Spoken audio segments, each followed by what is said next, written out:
एक नगर में दो दोस्त रहा करते थे। दोनों में घनिष्ठ मित्रता थी। इनमें से एक धार्मिक प्रवृत्ति का था और दूसरा अधर्मी था। उसे भगवान की पूजा पाठ में बिल्कुल रुचि नहीं थी। वह कुसंगति में पड़कर लड़ाई झगड़ा करना, शराब पीना, जुआ खेलना आदि बुराइयों में लिप्त रहता था। दोस्त की लाख समझाने के बावजूद भी वह ये सब बुराइयां नहीं त्याग रहा था। इधर वो भगवान की दिन रात पूजा पाठ करता, व्रत उपवास रखता, गरीबों व दीन दुखियों की सेवा करता। वहीं उसका दोस्त मदिरा पान करने के साथ साथ वैश्या के कोठे पर भी जाने लगा था तथा अपने मित्र से भी पूजा पाठ छोड़ने के लिए आग्रह करता था, मगर वह उसकी एक भी बात नहीं सुनता और भगवान की भक्ति में लीन रहता था। एक दिन की बात है कि उसका दोस्त वैश्या के कोठे से निकला तो उसे एक थैला मिला जिसमें कुछ अशर्फियाँ थीं। वहीं जब वह पूजा करके मंदिर से निकला तो उसके पैर में कांच का एक टुकड़ा चुभ गया।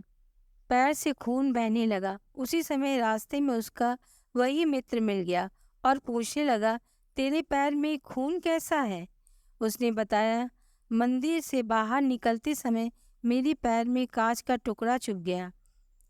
तब उसने बताया कि मैं जब आज सुबह वैश्या के कोठे से उतरा तो मुझे ये अशर्फियों का थैला पड़ा मिला। वही तुम हो जो दिन रात भगवान की भक्ति में लगे रहते हो और तुम्हें ये चोट मिली, और मैं हूँ जो मैं दिन रात बुराइयों में लिप्त रहता हूँ और मुझे ये अशर्फियों का थैला मिला।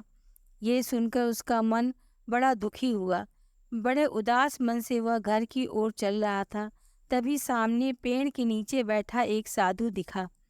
अपनी जिज्ञासा को शांत करने के लिए उसने साधु से जाकर पूछा, क्या कारण है कि मैं भगवान की पूजा करके मंदिर से निकला तो मेरे पैर में कांच चुभ गया, जबकि मेरा दोस्त वैश्या के कोठे से निकला उसे अशर्फियों का थैला पड़ा मिला।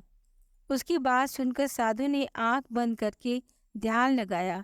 साधु ने कहा, बच्चे, आज तुम्हारे दोस्त को राजगद्दी मिलने वाली थी, लेकिन इसके बुरे कर्मों के कारण कुछ अशर्फियों से ही इसे संतोष करना पड़ेगा और तुम्हारी आज के दिन मृत्यु होने वाली थी।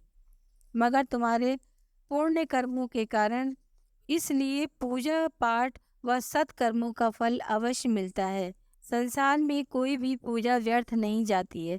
साधु की ये बात सुनकर उसके मन को तसल्ली हुई और वह ईश्वर को धन्यवाद देता हुआ अपने घर को चला गया।